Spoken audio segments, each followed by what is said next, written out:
नमस्कार विद्यार्थी मित्रांनो, महाराष्ट्र शासन गृह विभाग यांच्यामार्फत न्याय सहाय्यक वैज्ञानिक प्रयोगशाळा संचालनालय या ठिकाणी काही जागा निघलेल्या आहेत. त्यापैकी काही पोस्ट आहेत महत्त्वाच्या, त्या म्हणजे वैज्ञानिक सहाय्यक, त्यालाच आपण सायंटिफिक असिस्टंट म्हणतो. 54 पोस्ट आहेत. नंतर सेकंड आहे वरिष्ठ प्रयोगशाळा सहाय्यक, त्यालाच आपण म्हणतोय सिनियर लॅबोरेटरी असिस्टंट, 30 जागा आहेत. आणि तिसरी महत्त्वाची पोस्ट आहे ती म्हणजे कनिष्ठ प्रयोगशाळा सहाय्यक, त्यालाच आपण ज्युनियर लॅबोरेटरी असिस्टंट असं म्हणतोय. या सर्व पोस्ट आपल्या एकतर इयत्ता 10वी वरती किंवा इयत्ता 12वी सायन्स किंवा ज्यांचे बीएससी झालेलं आहे केमिस्ट्री किंवा फॉरेन्सिक सायन्स, त्यालाच आपण न्याय सहाय्यक विज्ञान असं म्हणतो, या विषयामधून ज्यांची बीएससी पदवी झालेली आहे त्यांच्यासाठी या पोस्ट महत्त्वाच्या आहेत. तर आपण ही ॲडव्हर्टाइज पाहूया.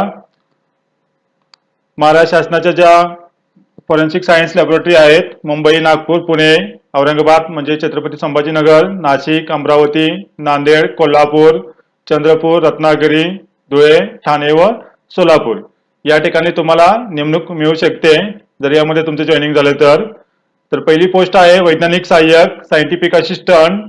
S13चं ग्रेड पे आहे. 35,400 ते 1,12,400, त्याच्या 54 जागा आहेत. हे तुमच्या बीएससी केमिस्ट्री आणि फॉरेन्सिक सायन्स या विषयावरती आहेत. पुन्हा वैज्ञानिक सहाय्यक संगणक गुन्हे, ध्वनी व ध्वनिपीत विश्लेषण, गटकच्या जागा आहेत या पण, आणि या 15 जागा आहेत. आणि मग सांगितल्याप्रमाणे पुढचे आहे ते म्हणजे एकतर सिनियर लॅबोरेटरी असिस्टंट, वरिष्ठ प्रयोगशाळा सहाय्यक आणि कनिष्ठ प्रयोगशाळा सहाय्यक या महत्त्वाच्या जागा आहेत. या पदासाठी पहा एक्झाम होणार आहे ते म्हणजे 200 गुणाची. एकूण 100 प्रश्न असतील, 2 मार्काला 1 प्रश्न असेल आणि 200 गुण असतील. तर यासाठी आपल्याला पाहायचं आहे की सिलेबस काय आहे. वैज्ञानिक सहाय्यक गट क, जो की आपला बीएससी केमिस्ट्री आणि फॉरेन्सिक सायन्स यांच्यावरती अवलंबून आहे. तर यामध्ये बघा एकूण 5 घटक आहेत. त्यापैकी पहिला घटक आहे तो म्हणजे मराठी व्याकरणाचा आहे. तर या मराठी व्याकरणामध्ये आपल्याला वाक्यरचना आणि नेहमीच्या शब्दांचा वापर आहे. यावरती 15 प्रश्न विचारले जातील एकूण 30 गुणाला. नंतर दुसरा घटक आहे तो म्हणजे इंग्रजी. त्याच्यामध्ये पण आपल्याला इंग्रजी व्याकरण आहे. याच्यामध्ये दिलेले आहेत घटक पूर्णपणे कोणकोणत्या घटकावरती प्रश्न विचारले जातील. याचे पण 15 प्रश्न विचारले जातील 30 मार्कासाठी. नंतर तिसरा घटक आहे तो म्हणजे सामान्य ज्ञान. तर यामध्ये सामान्य ज्ञान कुठल्या कुठल्या घटकावरती विचारले जातील प्रश्न ते दिलेले आहेत. यामध्ये सविस्तर सिलेबस, त्याचे पण 15 प्रश्न विचारले जातील 30 मार्काला. नंतर चौथा घटक आहे तो म्हणजे बौद्धिक चाचणी, त्यालाच आपण मेंटल ॲबिलिटी किंवा बुद्धिमत्ता चाचणी असं म्हणतो. त्याच्यावरती पण 15 प्रश्न येतील 30 मार्कासाठी. आता पाचवा घटक अतिशय महत्त्वाचा आहे तो म्हणजे विज्ञान शाखेतील रसायनशास्त्र व न्याय सहाय्यक विज्ञान या विषयावरती संबंधित 40 प्रश्न विचारले जातील 80 मार्काला. म्हणजेच केमिस्ट्री आणि फॉरेन्सिक सायन्स या विषयावरती तुम्हाला 40 प्रश्न विचारले जातील 80 मार्कासाठी. आणि या सर्वांचा दर्जा असेल तुमचा पदवी परीक्षा, म्हणजे जी आपली बीएससी परीक्षा असेल त्या बीएससीच्या लेवलच्या याच्यावरती प्रश्न विचारले जातील. तर असे एकूण तुम्हाला 100 प्रश्न विचारले जातील 2 मार्काला, म्हणजे टोटल 200 मार्काची एक्झाम असेल आणि त्यासाठी आपल्याला 90 मिनिटे वेळ असेल, म्हणजेच 1.5 तास. तर थोडक्यामध्ये आपण याचा सिलेबस पाहू शकतो या एका स्लाइडमध्ये. मराठी ग्रामर म्हणजेच मराठी व्याकरण 15 क्वेश्चन 30 मार्कासाठी. इंग्लिश ग्रामर 15 प्रश्न विचारले जातील 30 मार्कासाठी. पुन्हा जनरल नॉलेज आहे त्याचेही 15 प्रश्न आहेत 30 मार्कासाठी. मेंटल ॲबिलिटी म्हणजे बुद्धिमत्ता चाचणीचे 15 प्रश्न 30 मार्कासाठी. आणि सर्वात महत्त्वाचं म्हणजे जे टेक्निकल प्रश्न म्हणतो आपण ते केमिस्ट्री आणि फॉरेन्सिक सायन्स म्हणजेच रसायनशास्त्र व न्याय सहाय्यक विज्ञान या विषयावरती असतील 40 प्रश्न 80 मार्काला. तर टोटल तुमची ही 200 मार्काची परीक्षा होणार आहे. आता आपण यापैकी पाहणार आहोत की आपल्याला केमिस्ट्री आणि फॉरेन्सिक सायन्स म्हणजेच रसायनशास्त्र व न्याय सहाय्यक विज्ञान या विषयाची तयारी करताना बऱ्याच लोकांना ही अवघड जाईल, कारण हे टेक्निकल प्रश्न आहेत आणि याच्यावरती 40 प्रश्न 80 मार्काला विचारले जातील. तर केमिस्ट्री या विषयाचा अभ्यास कसा करायचा आपल्याला, तर त्याच्यामध्ये सुरुवातीला जनरल केमिस्ट्री बद्दल आपण थोडीफार माहिती घेऊ शकतो. नंतर physical chemistry, analytical chemistry, inorganic chemistry, organic chemistry यावरती आपल्याला बेसिक सर्व घटक याच्यामध्ये कम्प्लीट करायचे आहेत. आणि सर्वात महत्त्वाचं म्हणजे केमिस्ट्रीमध्ये आपल्याला इन्स्ट्रुमेंटल अनालिसिस वरती जास्त फोकस करायचा आहे. त्याच्यामध्ये स्पेक्ट्रोस्कोपी असतील, त्याचे विविध प्रकार असतील, किंवा क्रोमॅटोग्राफी आणि त्याचे विविध प्रकार असतील.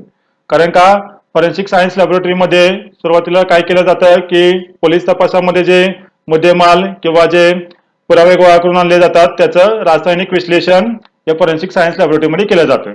त्यासाठी आपल्याला केमिस्ट्री हा विषय महत्त्वाचा आहे.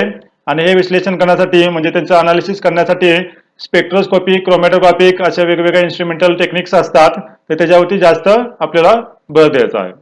परत पुढचा घटक आहे याच्यामध्ये तो म्हणजे फॉरेन्सिक सायन्स, त्यालाच मराठीमध्ये म्हणतो आपण न्याय सहाय्यक विज्ञान. तर बऱ्यापैकी लोकांना हे न्याय सहाय्यक विज्ञानातले घटक अवघड जातील, ज्यांचं फक्त सायन्स बॅकग्राऊंड आहे त्यांच्यासाठी.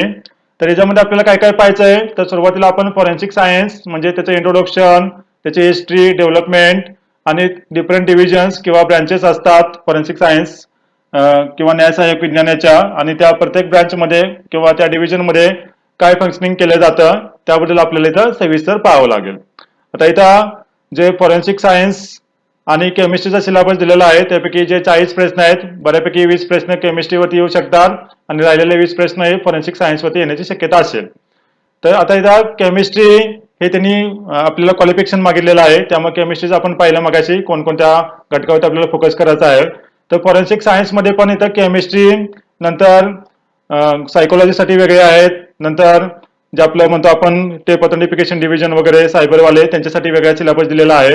तर जे 54 पोस्ट आहे त्याच्यामध्ये केमिस्ट्री आणि फॉरेन्सिक सायन्स मधला फॉरेन्सिक केमिस्ट्री या घटकावरती जास्त भर दिला जाऊ शकतो. तर फॉरेन्सिक केमिस्ट्रीमध्ये आपण पेंट अनालिसिस, इंक अनालिसिस, नंतर पेट्रोलियम प्रोडक्ट असतात याच्यावरती अनालिसिस केलं जातं फॉरेन्सिक केमिस्ट्री या डिव्हिजनमध्ये. नंतर फॉरेन्सिक टॉक्सिकोलॉजी हा एक महत्वाचा घटक असतो याच्यामध्ये. तर फॉरेन्सिक टॉक्सिकोलॉजीमध्ये आपण वेगवेगळ्या प्रकारचे जे पॉयझन्स असतात, विष म्हणतो आपण, तर पॉयझन मध्ये plant poison, animal poison, metallic poison वगैरे बरेच प्रकार असतात. तर फॉरेन्सिकली आपण त्याचं अनालिसिस कसं करतो त्या घटकावरती आपल्याला जास्त भर द्यावं लागेल. त्याचबरोबर एक्सप्लोजिव्ह, त्यालाच आपण स्फोटक पदार्थ म्हणतो, तर स्फोटक पदार्थांचे प्रकार कोणकोणते आहेत, नंतर त्याला डिटेक्शन कसं केलं जातं, त्यांचं अनालिसिस कसं केलं जातं, हे फॉरेन्सिक सायन्स लॅबोरेटरीमध्ये केमिस्ट्री डिव्हिजनमध्ये त्या गोष्टी सगळ्या पार पाडल्या जातात. नंतर आहे ड्रग्स, म्हणजे त्याला आपण मादक द्रव्य किंवा मादक पदार्थ असं म्हणू शकतो. तर ड्रग्स मध्ये आपल्याला पण ड्रग डिटेक्शनच्या मेथड, त्यांचं फॉरेन्सिक अनालिसिस कसं केलं जातं या घटकावरती आपल्याला जास्त फोकस करायचा आहे फॉरेन्सिक सायन्स या सिलेबसमध्ये. या व्यतिरिक्त फॉरेन्सिक सायन्समध्ये वेगवेगळ्या ब्रँचेस आहेत. For example forensic physics, forensic ballistic आहे, क्वेश्चन डॉक्युमेंट अनालिसिस आहे, फिंगरप्रिंट आहे. फॉरेन्सिक सायन्सच्या विद्यार्थ्यांना हे माहित असेल. तर याच्यावरती पण आपले बेसिक प्रश्न येऊ शकतात. तर आपण यासाठी आपण special batch, online batch launch केलेली आहे. तर या ऑनलाईन बॅच मध्ये आपल्याला फॉरेन्सिक सायन्स, नंतर केमिस्ट्री या घटकावरती आपण जास्त फोकस करणार आहोत. ज्यांना कोणाला हे टेक्निकल घटकासाठी बॅच लावायचे आहे त्यांच्यासाठी फक्त फॉरेन्सिक सायन्स आणि केमिस्ट्रीसाठी बॅच अवेलेबल आहे. प्लस या संपूर्ण सिलेबसवरती म्हणजेच आपण पहिल्या मगाशी मराठी व्याकरण आहे, नंतर इंग्लिश व्याकरण आहे, बुद्धिमत्ता चाचणी आहे, जीके आहे, जनरल नॉलेज आणि केमिस्ट्री आणि फॉरेन्सिक सायन्स या सर्वांची मिळून पण आपल्याकडे बॅच अवेलेबल आहे. तर ज्यांना कोणाला इंटरेस्ट असेल ही ऑनलाईन बॅच लावायची असेल त्यांनी या स्क्रीनवरती जो नंबर दिसतोय त्या नंबरवरती कॉन्टॅक्ट करू शकता. ही बॅच आपली चालू झालेली आहे. तर या बॅच मध्ये आपण फॉरेन्सिक सायन्स, फॉरेन्सिक केमिस्ट्री आणि इतर बाकीचे जे 4 घटक आहेत त्यावरती आपण सविस्तर मार्गदर्शन करणार आहोत. तर जे कोणी इंटरेस्टेड असतील ते या नंबरवरती कॉन्टॅक्ट करू शकता. आपल्या सायंटिफिक असिस्टंट प्लस जे आपली वरिष्ठ प्रयोगशाळा सहाय्यक आहे किंवा कनिष्ठ प्रयोगशाळा सहाय्यक आहे यावरती सुद्धा आपण मार्गदर्शन करणार आहोत. थँक्यू.